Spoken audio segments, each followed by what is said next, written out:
Good morning বন্ধুরা, প্রচণ্ড বৃষ্টি হচ্ছে। তো তোমরা এইভাবে কে কে পয়সা জমাও?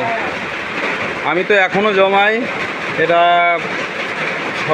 6 মাস আগে, আমি 5-6 মাস আগে খুব ভাতটা বানিয়েছিলাম ছোটোবেলার মতো। তো ভাতটা ভরে গেছে, আর পয়সা রাখার জায়গায় নেই।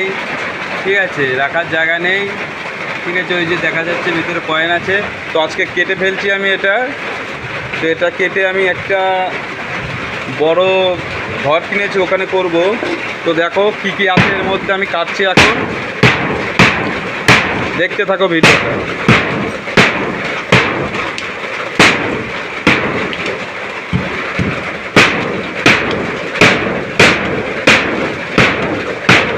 ওই যে দেখো, দেখা যাচ্ছে পয়সা কেটে না যায়, খুব আস্তে আস্তে করতে হবে।